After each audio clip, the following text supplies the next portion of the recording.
السلام عليكم ورحمة الله. الحمد لله رب العالمين.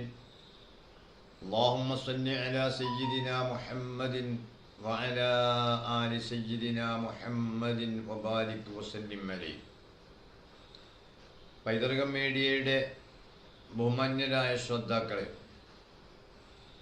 സമസ്ത കേരള ജമിയത്തുൽ ഉലമയുടെ 100ാം വാർഷികത്തോടനുബന്ധമായി പൈതൃകം മീഡിയ നടത്തിക്കൊണ്ടിരിക്കുന്ന സമസ്ത കേരള ജമിയത്തുൽ ഉലമയുടെ ചരിത്ര നാൾവഴികളിൽ നിന്നുള്ള 17ാമത്തെ പ്രഭാഷണമാണ് ഇന്ന് നടക്കുന്നത്. ഇന്നലെ നാം സമസ്ത കേരള ജമിയത്തുൽ ഉലമയുടെ പതാകയെ പറ്റിയാണ് സംസാരിച്ചത്.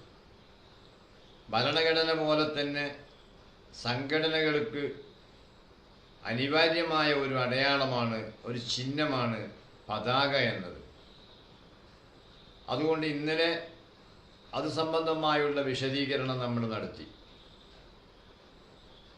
ഇന്നു മുതൽ ഏതാനും ദിവസം മഹത്തായ സമസ്ത കേരള ജമിയത്തുൽ ഉലമ അതിൻ്റെ ആശയാദർശങ്ങൾ കേരളീയ സമൂഹത്തെ ധൈര്യപ്പെടുത്താൻ വേണ്ടി, ബോധ്യപ്പെടുത്താനും അതിലവരെ ഉറപ്പിച്ചു നിർത്താനും വേണ്ടി സമസ്ത കേരള ജമിയത്തുൽ ഉലമ നിരവധി സമ്മേളനങ്ങൾ നടത്തിയിട്ടുണ്ട്. ആദ്യമായി തന്നെ എടവണ്ണ, ചാലിയം, കോഴിക്കോട് പോലുള്ള സ്ഥലങ്ങളിൽ പൊതുസമ്മേളനം നടത്തി. അതുപോലെ ബിദ്അത്തിന്റെ ശാഖ, ബിദ്അത്തിന്റെ മുള എവിടെയാണ് ദൃശ്യമാവുന്നതെങ്കിൽ അവിടെ ചെന്ന് ആ മുള നുള്ളിക്കളയാൻ ആവശ്യമായ പ്രഭാഷണങ്ങൾ അവർ നടത്തി. കാര്യങ്ങൾ അവർ ഭംഗിയായി നിർവഹിച്ചു. എന്നാൽ സമസ്ത കേരള ജമിയത്തുൽ ഉലമ തുടരെ നടത്തിയ വാർഷിക സമ്മേളനമാണ് സമസ്തയെ ജനഹൃദയങ്ങളിൽ സ്ഥിരപ്രതിഷ്ഠ നേടിയെടുക്കാൻ ഉപകരിച്ചത്. മാത്രമല്ല, സമസ്ത കേരള ജമിയത്തുൽ ഉലമ നേടിയെടുത്ത വളർച്ചകൾ അതിന് ഓരോ സമ്മേളനങ്ങളും കാരണമായി. സമസ്തയുടെ സമ്മേളനം അതൊരു കൂടിപ്പിരിയലായിരുന്നില്ല. അതേ സമയത്ത് മഹാന്മാരായ മുഷാവറ മെമ്പർമാർ സമ്മേളനത്തിൻ്റെ ദിവസങ്ങൾക്ക് മുമ്പോ അല്ലെങ്കിൽ തലേ ദിവസമോ സമ്മേളന സ്ഥലത്ത് എത്തുകയും മുഷാവറ ചേരുകയും കാര്യങ്ങൾ വിലയിരുത്തുകയും സമുദായം നേരിടുന്ന പുതിയ പ്രശ്നങ്ങളെയും വെല്ലുവിളികളെയും കണ്ടെത്തുകയും അതിനെ പ്രതിരോധിക്കാനുള്ള മാർഗങ്ങൾ ചർച്ച ചെയ്ത് തീരുമാനിക്കുകയും ആ തീരുമാനം പൊതുസമ്മേളനത്തിൽ പ്രഖ്യാപിക്കുകയും ചെയ്യുന്ന ഒരു രീതിയാണ് സമസ്ത കേരള ജമിയത്തുൽ ഉലമയുടെ സമ്മേളനങ്ങളിൽ നാം കാണുന്നത്. മാത്രമല്ല, എതിരാളികളെ സംശയങ്ങൾക്ക് ഒരു അറുതി വരണമല്ലോ, അതുകൊണ്ട് അവരെ സമ്മേളനത്തിലേക്ക് ക്ഷണിക്കുക എന്നതും സമസ്തയുടെ ആദ്യകാല രീതിയായിരുന്നു. ലെറ്റർ കൊടുത്ത് ക്ഷണിക്കുക. സമസ്ത കേരള ജമിയത്തുൽ ഉലമ ഇന്ന വർഷം, ഇന്ന തീയതി, ഇന്ന സമയത്ത്, ഇന്ന സ്ഥലത്ത്, ഇന്ന ആവശ്യത്തിന് വേണ്ടി സമ്മേളനം നടത്തുന്നു. അതുമായി നിങ്ങൾക്കുള്ള സംശയങ്ങൾ നേരിൽ തീർക്കുന്നതിന് വേണ്ടി സമ്മേളനത്തിൽ സംബന്ധിക്കാൻ വേണ്ടി ക്ഷണിക്കുന്നു എന്ന് പറഞ്ഞ് കത്ത് മുൻകൂട്ടി കൊടുക്കുകയും അവരെ പ്രതീക്ഷയോടെ കാത്തു നിൽക്കുകയും അവർക്ക് ഹിദായത്ത് കിട്ടാൻ വേണ്ടി പരിശ്രമിക്കുകയും ചെയ്യുന്ന സമ്മേളനങ്ങളാണ് സമസ്ത കേരള ജമിയത്തുൽ ഉലമ നടത്തിയിട്ടുള്ളത്. അതുകൊണ്ട് തന്നെ സമസ്തയുടെ ഏതെങ്കിലും സമ്മേളനങ്ങളിൽ വല്ല മുബത്തദീങ്ങളും വന്നതായി രേഖകളിലുണ്ടെങ്കിൽ അന്ന് മുതലേ തന്നെ മുബത്തദീങ്ങളും നമ്മളും സുന്നികളും മുബത്തദീങ്ങളും കമ്പനിയായിട്ടായിരുന്നു പോയത് എന്ന് ഇന്നലെ ഞാൻ സൂചിപ്പിച്ചതുപോലെ സമസ്തയ്ക്ക് സ്വയം നിലനിൽപ്പില്ല, ചാരി വെക്കണം എന്ന് തീരുമാനിച്ച വിഭാഗങ്ങൾ തെറ്റിദ്ധരിപ്പിക്കാൻ വേണ്ടി അവരെ ചാരൽ പ്രക്രിയകൾക്ക് തെളിവ് കിട്ടുന്നതിന് വേണ്ടി അവരിങ്ങനെയുള്ള അനാവശ്യ പ്രചരണം നടത്താറുണ്ട്. അതായത് സമസ്തയുടെ ഏതെങ്കിലും ഇപ്പോൾ കക്കാട് സമ്മേളനം നടന്നു, MKAG അതിൽ പങ്കെടുത്തു, അങ്ങനെ അതൊക്കെയാണ് ഇപ്പോൾ ചാരൽ വിദഗ്ധന്മാർ പ്രചരിപ്പിക്കുന്നത്. MK ഹാജിനെ അവിടെ പിന്നെ പരവതാനം വിരിച്ചു കൊണ്ടൊന്നും ആവില്ല. അങ്ങനെ നടന്നിട്ടുണ്ടെങ്കിൽ തന്നെ അവർക്ക് നമ്മുടെ ആശയം കേൾക്കാൻ ആ പരിസരത്തുള്ള ആളുകളെ ക്ഷണിച്ചിട്ടുണ്ടാവും, അവർ വന്നിട്ടുണ്ടാവും. പലപ്പോഴും വരാറില്ല, ചിലയിടത്ത് വരാറുണ്ട്. അതെന്തിൻ്റെ തെളിവല്ല? ചാരി വെക്കണം സമസ്തയെ, സ്വയം നിലനിൽപ്പ് അനുവദിച്ചുകൂടാ. പണ്ടേ എല്ലാ വിഭാഗങ്ങളും ജമ മുജ എല്ലാവരും ഒരുമിച്ച് കൂടലുണ്ടായിരുന്നു, പണ്ട് തന്നെ ഉണ്ടായിരുന്നു എന്ന് പ്രചരിപ്പിക്കാൻ വേണ്ടി സമസ്തയുടെ ഈ ഉദ്ദേശ ലക്ഷ്യത്തെ ദുരുപയോഗപ്പെടുത്തുന്നത് മിതമായി പറഞ്ഞാൽ നീതികേടാണ്. ഇൻഷാ അല്ലാഹ് അത് നമുക്ക് അത്തരം സന്ദർഭങ്ങൾ വരുമ്പോൾ വിശദീകരിക്കാം. സമസ്ത കേരള ജമിയത്തുൽ ഉലമയുടെ ഒരു രീതിയുണ്ട്. ഞങ്ങൾ ഇന്ന ദിവസം ഇന്ന സ്ഥലത്ത് ഇന്ന വിഷയത്തിൽ സമ്മേളനം നടത്തുന്നുണ്ട്. നിങ്ങൾക്കത് സംബന്ധമായി നിങ്ങളുടെ ധാരണപ്പശകൾ തിരുത്താൻ ഈ സമ്മേളനം നിങ്ങൾ ഉപയോഗപ്പെടുത്തണം. സ്വാഭാവികമായില്ലേ, നമ്മൾ ക്ഷണിക്കൂലേ? ക്ഷണിക്കണമല്ലോ. അതിനെയാണ് ചാനൽ വിദഗ്ധന്മാർ അവരുടെ ചാനൽ പ്രക്രിയക്ക് തെളിവായി പിന്നെ കൊണ്ടുവരുന്നെങ്കിൽ അതാണ് ഞാൻ പറഞ്ഞത്, മിതമായി പറഞ്ഞാൽ അത് നീതികേടാണ്. ഏതായാലും സമസ്ത കേരള ജമിയത്തുൽ ഉലമയുടെ 1ാം വാർഷിക സമ്മേളനം നടന്നത് താനൂരിലാണ്. ആദ്യത്തെ വാർഷിക സമ്മേളനം താനൂർ 1926 ജൂൺ 26-നാണ് സമസ്ത കേരള ജമിയത്തുൽ ഉലമ പിറക്കുന്നത്. അതുകൊണ്ട് തന്നെ ഒരു വർഷം പൂർത്തിയാകുന്നില്ല. പൂർത്തിയാകണമെങ്കിൽ ജൂൺ 26 ആണല്ലോ. എന്നാൽ 1927 ഫെബ്രുവരി 7-നാണ് സമസ്ത കേരള ജമിയത്തുൽ ഉലമയുടെ 1ാം വാർഷിക സമ്മേളനം. അത് താനൂര് ഇസ്ലാഹുൽ ഉലൂമിൽ എന്ന സ്ഥാപനത്തിൽ വെച്ചിട്ടാണ്. ഈ യഥാർത്ഥത്തിൽ ഈ ഇസ്ലാഹുൽ ഉലൂം എന്ന സ്ഥാപനം തുടങ്ങിയിട്ട് 2 വർഷം പൂർത്തിയാകുമ്പോൾ അതിൻ്റെ 2ാം വാർഷിക സമ്മേളനം ഈ സമ്മേളനത്തിൻ്റെ തൊട്ട് മുമ്പ് നടന്നിരുന്നു. അതുകൊണ്ട് അതിനൊരുക്കിയ സംവിധാനങ്ങളിലാണ് സമസ്തയുടെ 1ാം വാർഷികം നടത്തിയത്. ചെലവ് കുറക്കുന്ന പരിപാടി അന്നേ അങ്ങനെയാണ് സമസ്തയുടെ സമ്മേളനങ്ങൾ. ആർഭാടങ്ങൾ ഒഴിവാക്കുക, ചെലവ് ചുരുക്കുക. അതുകൊണ്ടാണ് ഏതായാലും താനൂര് സമസ്തയുടെ പ്രമുഖനായ പ്രഭാഷകനും സംഘാടകനും വൈസ് പ്രസിഡന്റുമാണ് പാങ്ങിൽ AP അഹമ്മദ് കുട്ടി മുസ്ലിയാർ. അദ്ദേഹം താനൂരിൽ ദർസ് ആരംഭിച്ചിട്ട് അതൊരു കോളേജ് മോഡൽ ദർസ് ആരംഭിച്ചിട്ട് 2 വർഷം പൂർത്തിയായി.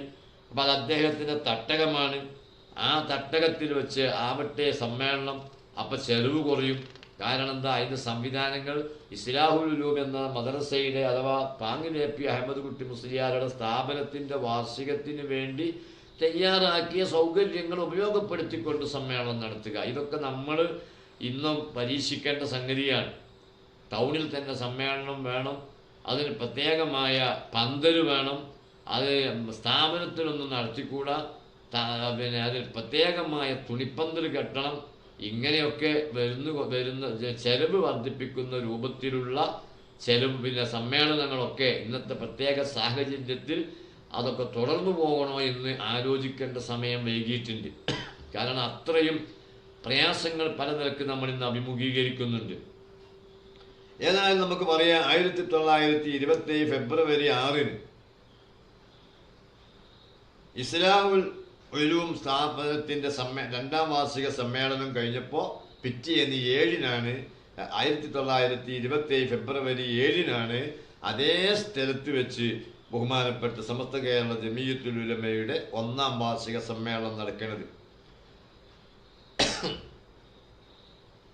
ബല്ലൂര് ബാക്കിയാത്തു സാലിഹാത്ത് സ്ഥാപകൻ, വലിയ ആദ്യത്തെ തന്നെ ഇന്ത്യയിലെ നമുക്ക് സനത് കൊടുക്കുന്ന കോളേജാണല്ലോ വെല്ലൂര് ബാക്കിയാത്ത്. ആ ബാക്കിയാത്തിൻ്റെ സ്ഥാപകൻ മൗലാന അബ്ദുൽ വഹാബ് ഹദറത്തിൻ്റെ പുത്രനും ബാക്കിയാത്ത് മാനേജറുമായിരുന്ന മൗലാന സിയാഉദ്ദീൻ മുഹമ്മദ് അസ്രത്ത് സാഹിബയായിരുന്നു ഈ സമ്മേളനത്തിൻ്റെ അധ്യക്ഷനായിട്ട് സമസ്ത കേരള ജമിയത്തുൽ ഉലമ വരുത്തിയത്. ഈ സമ്മേളനത്തിന് വേറെയും ഒരു പ്രത്യേകത ഉണ്ട്. വഹാബികളാണല്ലോ ആദ്യം ഇങ്ങനെ പ്രജ്വല പ്രചാരം ദീനിനെതിരെ നേടാൻ വേണ്ടി ശ്രമിച്ചത്. എന്നാൽ അതിനു പുറമെ നമ്മുടെ മലബാർ കേന്ദ്രീകരിച്ചുകൊണ്ട് പ്രത്യേകിച്ച് കണ്ണൂരും കോഴിക്കോടും ഖാദിയാനിസവും ഇങ്ങനെ പതുക്കെ പിച്ച വെക്കാൻ തുടങ്ങിയിരുന്ന സമയം കൂടിയായിരുന്നു അത്. അതുകൊണ്ട് തന്നെ വഹാബിസത്തെ തുറന്നു കാണിച്ച് അതിൽ നിന്ന് മുസ്ലിങ്ങൾ മാറി നിൽക്കണമെന്ന് ആഹ്വാനം ചെയ്യുന്നത് പോലെ തന്നെ ഖാദിയാനിസം അതൊരു മതമല്ലെന്നും അതൊരു കൃത്രിമമായ രോഗമാണെന്നും അത് ഒരിക്കലും ഇസ്ലാമുമായി ബന്ധപ്പെട്ടതിലൊന്നും ഖാദിയാനിസവും മുസ്ലിങ്ങളും തമ്മിൽ ഒരിക്കലും ചേരുകയില്ലെന്നും പ്രഖ്യാപിക്കാൻ കൂടി ആ സമ്മേളനം സമസ്ത ഉപയോഗപ്പെടുത്തുകയുണ്ടായി. മാത്രമല്ല, ഖാദിയാനിസം എല്ലാ നിലയിലും ഇസ്ലാമിൻ്റെ പുറത്താണെന്ന് ലോകത്താദ്യമായി പ്രഖ്യാപിച്ചത് സമസ്ത കേരള ജമിയത്തുൽ ഉലമയാണ് എന്നുകൂടെ നമ്മൾ കൂട്ടി വായിക്കേണ്ടതുണ്ട്. ഏതായാലും വഹാബിസത്തിനോടൊപ്പം തന്നെ ഖാദിയാനിസത്തിനെതിരെയും സമസ്തയുടെ 1-ാം വാർഷിക സമ്മേളനത്തിൽ നല്ല പ്രസംഗങ്ങൾ നടന്നു. അത് ശരിക്കും ഖാദിയാനിസത്തിൻ്റെ ഒരു ആഞ്ഞടിക്കൽ തന്നെയായിരുന്നു. അതുപോലെ തന്നെ ഇന്നും നമ്മൾ കേൾക്കുന്ന ഒരു വാക്കാണല്ലോ കള്ളത്തെരീക്കത്ത്. യഥാർത്ഥത്തിൽ എന്താണ് ഈ കള്ളത്തെരീക്കത്ത് എന്ന് പറയുന്നത്? ഓരോരുത്തരും ഓരോ പേര് സ്വീകരിക്കുക. തെരീക്കത്ത് എന്ന് പറഞ്ഞാൽ എന്താ? തെരീക്ക് വഴിയാണ്. അത് ശരീഅത്ത് പൂർണ്ണമായും പാലിച്ച് ജീവിക്കുന്ന ആളുകൾ കൂടുതൽ ആത്മീയമായി നന്നാകുമ്പോഴാണ് ആ വിഭാഗത്തെ തെരീക്കത്തുകാരെന്ന് പറയുന്നത്. കൂടുതൽ മനുഷ്യനെ ആത്മീയമായി നന്നാക്കുന്ന വഴികൾക്കാണ് തെരീക്കത്ത് എന്ന് പറയുന്നത്. പക്ഷെ ഇന്നിപ്പോൾ എന്താന്ന് പറയുന്നത്, ഇന്നിപ്പോൾ നമ്മളിപ്പോൾ ഒരാളെ അറഫയിൽ മിനയിലൊക്കെ ഇങ്ങനെ ഹജ്ജിൻ്റെ സമയത്ത് പോകുമ്പോൾ അവിടുത്തെ സെക്യൂരിറ്റി അതുപോലെ തന്നെ പോലീസ് നിയമപാലകരൊക്കെ തെരീക്കാജി എന്ന് പറയും. അതിനകത്ത് എന്താന്ന് വെച്ചാൽ ആജി ഈ വഴിയാണിത് എന്ന് ശ്രദ്ധിക്കണം, ഒന്ന് മാറി നടക്കണം എന്നാ. തെരീക്ക് വഴി ആജി, ഹാജി തെരീക്ക് എന്നാ പറയുന്നത്. അപ്പം അതുപോലെ കേട്ട് കാണുന്ന അങ്ങനെ ഒരു തെരീക്കത്ത് തുടങ്ങാം, തെരീക്കാജി. എന്താ പറയുക അർത്ഥം? അത് അവിടുത്തെ പോലീസ് നിയമപാലകർ സെക്യൂരിറ്റി വിഭാഗം ആജിയോട് വഴി മാറി നിൽക്കാൻ വേണ്ടി ചുരുക്കത്തിൽ പറഞ്ഞാണ് തെരീക്കാജി. അതൊരു തെരീക്കാജി വളരെ തെരീക്കത്ത് തുടങ്ങുക. ഇതുപോലെ എന്തെങ്കിലും കേട്ടതിൻ്റെ പേരിൽ വേറെ സ്വയം തെരീക്കത്ത് ഉണ്ടാക്കുക, അതിനാണ് നമ്മൾ കള്ളത്തെരീക്കത്ത് എന്ന് പറയുന്നത്. അല്ലാതെ തെരീക്കത്തുകൾ എന്തല്ല, കള്ളത്തെരീക്കത്തല്ല. ഇത് കൃത്രിമമായി ഉണ്ടാക്കുന്ന ഈ ശരീഅത്തുമായി യാതൊരു ബന്ധമില്ലാതെ എന്താക്കുക, വേറെ വഴി ഉണ്ടാക്കുക. യഥാർത്ഥത്തിൽ ശരീഅത്ത് പൂർണ്ണമായും പാലിക്കുമ്പോൾ മനുഷ്യന്മാർ കൂടുതൽ ആത്മീയമായി നന്നാവും. ആ നന്നാകുന്ന ആളുകളെ പറ്റിയാണ് തെരീക്കത്ത് എന്ന് പറയും. അല്ലാതെ ശറയിൽ ഇസ്ലാമിൻ്റെ അനിവാര്യ ഘടകമായ നിസ്കാരത്തിൽ പോലും ഒരു സൂക്ഷ്മതയില്ലാതെ തോതുമസല്ലിയായി നടക്കുന്ന ആളുകൾ എങ്ങനെയാണ് തെരീക്കത്തേരാകുക? അതുപോലെ ഏത് നിലക്കും പണം പിടുങ്ങുക, എന്ത് തിന്നുന്നതിന് നിയന്ത്രണമല്ല, കുടിക്കുന്നതിന് നിയന്ത്രണമല്ല, ഔറത്ത് മറക്കുന്നതിന് സൂക്ഷ്മതയില്ല എന്നുള്ള ഒരു തെരീക്കത്താന്ന് പറയുക. അത്തരം വിഭാഗത്തെയാണ് ഈ കള്ളത്തെരീക്കത്ത് എന്ന് പറയുന്നത്. അപ്പം ഈ ഖാദിയാനീസത്തിൻ്റെ വിഷവായു പോലെ തന്നെ ഇത്തരം കൃത്രിമ തെരീക്കത്തുകാരും മുളച്ചു വരുന്ന ഒരു സമയമായിരുന്നു. അതുകൊണ്ട് തന്നെ ഈ സമ്മേളനം വഹാബിസത്തിനെ പ്രതിരോധിക്കാൻ വേണ്ടി മാത്രമായിരുന്നില്ല, ഇസ്ലാമിന് എതിരായ എല്ലാ ഇസങ്ങളെയും തുറന്നു കാണിക്കാനാണ് ഈ സമ്മേളനം ചേർന്നത്. മാത്രമല്ല, ഈ സമ്മേളനം ഫലപ്രദമായി എന്ന് കണ്ടപ്പോൾ അടുത്ത വർഷത്തേക്കുള്ള സമ്മേളനത്തിൻ്റെ തീയതിയും അന്ന് തന്നെ പ്രഖ്യാപിക്കുകയാണ് ചെയ്തത്. കാരണം ഈ സമ്മേളനം ഫലപ്രദമാണ്. നമ്മൾ ആലിമീങ്ങൾ ഒരുമിച്ചുകൂടി കാര്യങ്ങൾ വിലയിരുത്തി വേണ്ട വിധത്തിൽ മറുപടി കൊടുക്കാൻ ഈ സമ്മേളനം കഴിയുന്നു എന്നതുകൊണ്ട് തന്നെ നമുക്ക് ഈ സമ്മേളനം ഉപകരിക്കുമെന്ന നിലയിൽ അടുത്ത വാർഷിക സമ്മേളനത്തിൻ്റെ തീയതി പോലും ഈ സമ്മേളനത്തിൽ വെച്ച് പ്രഖ്യാപിച്ചു. ഇൻഷാ അല്ലാഹ് നമ്മൾ നാളത്തെ പ്രസംഗത്തിൽ പറയാം. താനൂരിൻ്റെ പ്രത്യേകത നമുക്കറിയാം. താനൂര് ചരിത്രത്തിൽ ഏറ്റവും വലിയ ദർസ് നടന്നിരുന്ന ഒരു പ്രദേശമാണ്. പൊന്നാനി പോലെ തന്നെ താനൂരിനും പാരമ്പര്യമുണ്ട്. യമനി പണ്ഡിതനായ അബു അബ്ദുല്ലാഹിൽ ഹദറമി ദർസിന് തുടക്കമിട്ട സ്ഥലമാണ് എന്ന് ചരിത്രത്തിൽ രേഖപ്പെട്ട് കിടക്കുന്നുണ്ട്. ഇമാം ഇബ്നു ഹജർ ഹൈതമി റളിയല്ലാഹു അൻഹുവിൻ്റെ അൽ ഇംദാദ് ഉൾപ്പെടെ ലോകത്തെ അത്യപൂർവ കയ്യെഴുത്ത് പ്രതികളും സൂക്ഷിച്ചിട്ടുള്ള ഒരു വിജ്ഞാന കേന്ദ്രമായിരുന്നു അന്ന് ഈ താനൂരി ഇസ്ലാഹുൽ മുസ്ലിമീൻ എന്ന് പറഞ്ഞ ഈ സ്ഥാപനം. ഏതായാലും നമുക്കറിയാം, പിന്നെ ബഹുമാനപ്പെട്ട വെളിയങ്കോട് ഉമർ ഖാദിയും പരപ്പനങ്ങാടി ഔക്കോയ മുസ്ലിയാരും ഷെയ്ഖ് അബ്ദുറഹ്മാൻ നക്സബന്ദിയും അങ്ങനെയുള്ള വലിയ മഹാന്മാർ ഇൽമ് പ്രചരിപ്പിച്ച, അത് ഓതിപ്പടിച്ച, അതിൻ്റെ ഇശാഅത്ത് നടത്തിയ ഒരു പ്രദേശം കൂടിയാണ് താനൂര്. പിന്നീട് നമുക്കറിയാം ബഹുമാനപ്പെട്ട അതുപോലെ തന്നെ സ്വാതന്ത്ര്യ സമര സേനാനികൾക്ക് അവർക്ക് ആവേശം നൽകുന്ന, അന്നത്തെ ഞാൻ മുമ്പൊരുക്ക ഇതേ ഈ പ്രസംഗത്തിൽ പറഞ്ഞിട്ടുണ്ട്, പിന്നെ സ്വാതന്ത്ര്യ സമര സേനാനികൾ അവർ ആത്മീയമായി ഉള്ള പിന്നെ ആത്മീയ പണ്ഡിതന്മാർ രചിച്ച മാലകൾ, മൗലൂദികൾ, ഗാനങ്ങൾ ഇതൊക്കെ ഈ യുദ്ധത്തിൻ്റെ ഭാഗമായി അവർ പാടിപ്പറഞ്ഞ് നടന്നിരുന്നു എന്നാണ്. അതിൽ ഏറ്റവും ശ്രദ്ധേയമായ ഒന്നാണ് അമീനുമ്മാനകത്ത് പരീക്കുട്ടി മുസ്ലിയാരുടെ മുഹിമ്മാത്തുൽ മുഅ്മിനീൻ പോലുള്ള സമര സാഹിത്യങ്ങൾ. അതെല്ലാം രചിക്കുകയും പ്രസിദ്ധീകരിക്കുകയും പാടിപ്പറയാൻ ആളുകളെ സംഘടിപ്പിക്കുകയൊക്കെ ചെയ്ത പുണ്യഭൂമി കൂടിയാണ് താനൂർ. ആ താനൂരിൽ 1924 പാങ്ങിൽ എ പി അഹമ്മദ് കുട്ടി മുസ്ലിയാരുടെ നേതൃത്വത്തിൽ ആണ് ഈ വലിയ കുളങ്ങര പള്ളി ദർസ് പരിഷ്കരിച്ച് ഇസ്ലാഹുൽ ഉലൂം മദ്രസ എന്ന പേരിൽ, അന്ന് മദ്രസക്ക് നമ്മളിപ്പോൾ കോളേജ് തന്നെയാണ് അത് മദ്രസ. ഇന്ന് മദ്രസ എന്ന് പറയുമ്പോൾ പ്രാഥമിക മദ്രസയായിട്ട് നമ്മൾ പോരും, അത് മനസ്സിലാക്കും. എന്നാൽ പണ്ട് കാലത്ത് ഈ മദ്രസ എന്നൊക്കെ പറഞ്ഞ വലിയ ശരീഅത്ത് കോളേജുകളാണ്. മാത്രമല്ല 924 മുമ്പും അവിടെ ഈ പിന്നെ വലിയ കുളങ്ങര പള്ളി ദർസുണ്ട്. ആ പള്ളി ദർസിലേക്ക് നാനാ ഭാഷകളും പരിജ്ഞാനമുള്ള പ്രഗത്ഭനായ പ്രഭാഷകനായ പാങ്ങിൽ എ പി അഹമ്മദ് കുട്ടി മുസ്ലിയാർ വന്നാൽ ഞങ്ങൾക്കത് ഏറെ ഉപകരിക്കുമെന്ന് ഈ ദർസ് കമ്മിറ്റി തീരുമാനിക്കുകയും അങ്ങനെ പാങ്ങിൽ എ പി അഹമ്മദ് കുട്ടി മുസ്ലിയാരുമായി സംസാരിക്കുകയും അദ്ദേഹം 924 ഈ വലിയ കുളങ്ങര ദർസ് ഏറ്റെടുക്കുകയും ഇസ്ലാഹുൽ ഉലൂം എന്ന സ്ഥാപനമാക്കി അത് മാറ്റിയെടുക്കുകയും അതുപോലെ തന്നെ അതിൻ്റെ നടത്തിപ്പിന് അസാസുൽ ഇസ്ലാം സഭ എന്നൊരു കമ്മിറ്റിക്ക് രൂപം നൽകുകയും ചെയ്തു. അങ്ങനെ നടന്നു വരുന്ന സ്ഥാപനത്തിൻ്റെ 2ാം വാർഷികം നടന്നു. അത് 1927 ഫെബ്രുവരി 6-നാണ്. പിറ്റേന്ന് 1927 ഫെബ്രുവരി 7-നാണ് സമസ്ത കേരള ജമിയത്തുൽ ഉലമയുടെ 1ാം വാർഷിക സമ്മേളനം താനൂരിൽ നടന്നത്. മാത്രമല്ല താനൂരിൽ നടന്ന ഈ സമ്മേളനത്തിൽ അധ്യക്ഷനായത് പിന്നെ വെല്ലൂർ ബാക്കിയാത്ത് സാലിഹാത്ത് അറബി കോളേജിൻ്റെ മാനേജറും അതിൻ്റെ സ്ഥാപക ബാനിയുടെ അബ്ദുൽ വഹാബ് അസ്ലത്തിൻ്റെ മകനുമായ സിയാഉദ്ദീൻ മുഹമ്മദ് അസ്ലത്താണെന്ന് പറഞ്ഞല്ലോ. അദ്ദേഹം ചെയ്ത വളരെ അഹ്ലുസുന്നത്തി വൽ ജമാഅത്തിൻ്റെ കാതലിൽ ഒതുങ്ങി അദ്ദേഹം ചെയ്ത പ്രസംഗം സമസ്തയുടെ പണ്ഡിതന്മാർ മലയാളത്തിലേക്കാക്കുകയും അങ്ങനെ അത് പിന്നെ വിൽപ്പന നടത്തുകയും ദീനിന് അതൊരു കിതാബാക്കി ഒരു ഗ്രന്ഥമാക്കി പ്രസിദ്ധീകരിച്ച് വിൽപ്പന നടത്തുകയും ചെയ്തിരുന്നു എന്നും ചരിത്രത്തിൽ വായിക്കാൻ നമുക്ക് കഴിയും. ആ 1ാം വാർഷിക സമ്മേളനത്തോടു കൂടെ സമസ്ത കേരള ജമിയത്തുൽ ഉലമ 2ാം വാർഷികത്തിൻ്റെ തീരുമാനം എടുത്തു എന്ന് പറഞ്ഞല്ലോ. ആ 2ാം വാർഷിക സമ്മേളനം 1927 ഡിസംബർ 31-നാണ്. 1ാം സമ്മേളനം 1927 ഫെബ്രുവരി 7-ന്. അതേ കൊല്ലം തന്നെ 2ാം വാർഷികമാണെങ്കിലും അതേ കൊല്ലം ഡിസംബർ 31-നാണ് 2ാം സമ്മേളനം നടത്താൻ തീരുമാനിച്ചിരുന്നത്. അത് പാലക്കാട് ജില്ലയിലെ മോളൂർ എന്ന സ്ഥലത്താണ് ആ സമ്മേളനം നടത്താൻ തീരുമാനിച്ചത്. ഇൻഷാ അല്ലാഹ് ആ 2ാം വാർഷിക സമ്മേളനത്തെപ്പറ്റി വിശദമായി നമുക്ക് നാളെ സംസാരിക്കാമെന്ന് ഓർമ്മപ്പെടുത്തിക്കൊണ്ട് ഇന്നത്തെ സംസാരം ഇവിടെ നിർത്തുകയാണ്. കുറേശ്ശെ പറഞ്ഞാൽ മതി, കുറേശ്ശെ പറയാം, അപ്പോഴേ നമ്മൾ ഓർമ്മയിൽ അത് ഉണ്ടാവുകയുള്ളൂ. ഏതായാലും സമസ്ത കേരള ജമിയത്തുൽ ഉലമ 100 വർഷത്തെ പ്രവർത്തനം ഇവിടെ നടത്തി ഈ കേരളത്തിൽ ഈ നിലക്ക് മതപരമായുള്ള കെട്ടുറപ്പും എല്ലാ നിലക്കുമുള്ള ഒരു അക്ഷരക്കവും ഉണ്ടാക്കിയ സമസ്ത കേരള ജമിയത്തുൽ ഉലമയാണ്. ആ സമസ്ത കേരള ജമിയത്തുൽ ഉലമ 1ാം വാർഷികം 1927 ഫെബ്രുവരി 7-ന് താനൂരിലാണ് നടന്നത്.